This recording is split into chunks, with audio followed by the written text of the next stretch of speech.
Lección número 8 menores, cuarto trimestre 2021. El viaje a Jerusalén. Ciro comprende que Dios lo ha elegido para mandar a reconstruir el templo de Jerusalén. Dios le hace saber a Isaías que él tiene un plan especial para la vida de Ciro 100 años antes de que este último naciera. Isaías 45, 1 y 13. Los judíos regresan a Jerusalén para ayudar con los materiales que se necesitan. Todos alzan su voz en alabanzas cuando se colocan los cimientos del templo. Hoy adoramos a Dios a través de todas las formas en que edificamos o apoyamos a nuestra iglesia. Adoramos a Dios cuando trabajamos juntos para cuidar del edificio de la iglesia y de las personas que asisten a la iglesia. Hola chicos y chicas, ¿cómo están? Qué bueno estar con ustedes una vez más. Hoy vamos a estar repasando la lección número 8 para menores, que lleva como título El viaje a Jerusalén. Y el versículo lo vamos a leer en Esdras 3:11. Y dice: unos cantaban alabanzas y otros respondían: den gracias al Señor, porque Él es bueno, porque su amor por Israel es eterno. Y todo el pueblo gritaba de alegría y alababa al Señor, porque ya se había comenzado a reconstruir el templo del Señor. Muy bien, esta lección se trata de la reconstrucción del templo de los israelitas, el templo que quedaba en Jerusalén. Ese templo lo habían destruido cuando Babilonia acogió cautivos a los israelitas. Pues allí hicieron con el templo lo que quisieron, especialmente el rey Belsasar, que era el nieto de Nabucodonosor, que cogió los utensilios, las copas para el beber vino, y esa fue la noche que la mano escribió en la pared y su reinado cayó, porque fue conquistado por los medos y los persas. El rey Darío y el rey Ciro iban a gobernar ahora esa área que era de Babilonia. Pues allí estaban los esclavos israelitas. Entonces esos dos reyes se quedaron allí con los esclavos, porque ¿a qué rey le molesta tener esclavos para que lo ayuden a construir la ciudad y para sembrar y todas las cosas? Así que se quedaron con los esclavos. Pero ¿qué pasó? Ciro, que era el rey de los persas, se había dado cuenta que Daniel era un buen hombre, que era un siervo de Dios, y se había impresionado mucho cuando pasó lo del rey Darío con Daniel en el foso de los leones, que Daniel fue arrojado al foso de los leones y los leones no se lo comieron durante toda la noche. Y eso fue como un milagro, eso fue un milagro, no como, fue un gran milagro. Y Darío se dio cuenta. Entonces Ciro quedó impresionado con eso, así que él estimaba a Daniel y él como que le hacía caso a las cosas que él decía. Así que Daniel conocía muy bien la profecía que decía que después de 70 años de cautiverio, ellos en Babilonia iban a ser liberados para poder reconstruir el templo en Jerusalén. Cuando se le presentó esa profecía al rey Ciro, el rey Ciro se conmovió.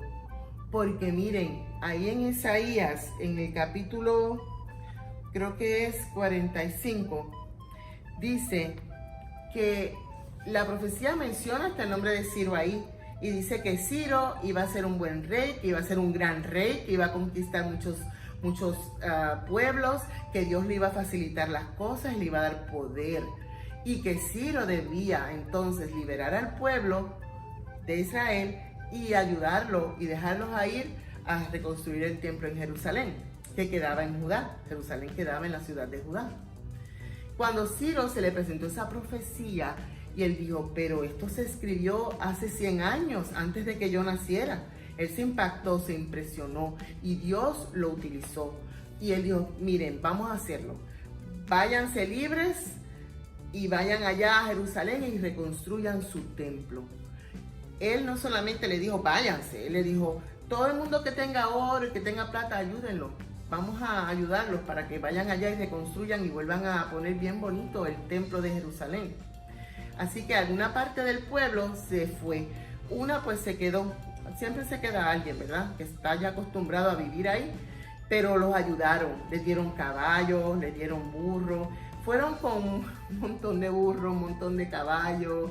Y me imagino que cabritas también. Con oro, con plata. Caminaron hasta allá, hasta Jerusalén.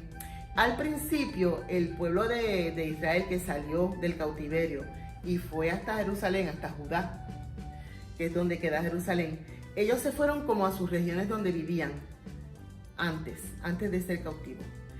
Pero luego se reunieron todos y se dirigieron al lugar donde estaban las ruinas o el templo de Jerusalén y empezaron a trabajar ahí en el templo. Se fueron más de 50,000 personas para Jerusalén, o sea, era mucha gente, y se llevaron 5,400 piezas de oro y de plata para volver a poner el templo bonito, volver a tener tazones, copitas, tazas, platos, cuchillos, todo eso, tenían que reponerlo. Y empezaron la gran obra. El pueblo estaba, miren, lleno de júbilo, de alegría, de felicidad, porque estaban reconstruyendo la casa de Dios. Por 70 años estuvieron esclavos en otro país extraño y finalmente podían volver a su país con la bendición de Dios. Estaban que alababan y estaban haciendo todo su parte, todos pusieron de su parte. Es importante poner de nuestra parte para reconstruir, para ayudar y para mantener en un buen estado la casa de Dios, porque esa es una manera en que podemos alabar a Dios. Así que nosotros debemos tomar ese mismo ejemplo, alabar a Dios a través de cuidar su casa, el templo. Zorobabel era el gobernador de Judá y Jerusalén, el templo de Jerusalén, quedaba en esa ciudad. Así que él comenzó a dar órdenes, organizó a la gente, dijo qué iban a hacer y empezaron a hacer la obra. Entonces el templo finalmente quedó reestructurado y quedó pintadito y hicieron todos los utensilios que necesitaban y el pueblo estaba feliz, había mucho gozo. Y eso es el enfoque de esta lección, que a través de nosotros reunirnos en el templo y cuidar el templo y mantenerlo limpio, organizado y respetarlo, nosotros adoramos y alabamos a Dios. Hay veces que hay niños en la iglesia, jóvenes y también adultos, que no son muy cuidadosos. Les cuento, cuando yo tendría como 10 años, bueno, esto es algo que les voy a contar que no fue muy lindo, pero mis amiguitos empezaron a mojar el papel de baño y lo tiraban al techo en el baño y se quedaba pegado allá el papel, y cuando el agua se secaba, se quedaba ese papel bien duro. Bendito, y la pobre señora que limpiaba la iglesia tenía que estar sacando esos papeles del techo. Eso no se hace. Yo no tenía el conocimiento que tengo ahora, y por eso es que yo los quiero exhortar a ustedes a que desde ahora, desde niños, cuidemos nuestro templo y lo tratemos con respeto, porque de esa manera adoramos y alabamos a Dios. Que Dios nos ayude a ser responsables con esa propiedad que Dios pone en nuestras manos, que es su casa, su templo, donde Él mora. Y que Dios nos ayude a mantenerlo siempre en unas condiciones óptimas, buenas, las mejores que se puedan. Porque la presencia de Dios está allí.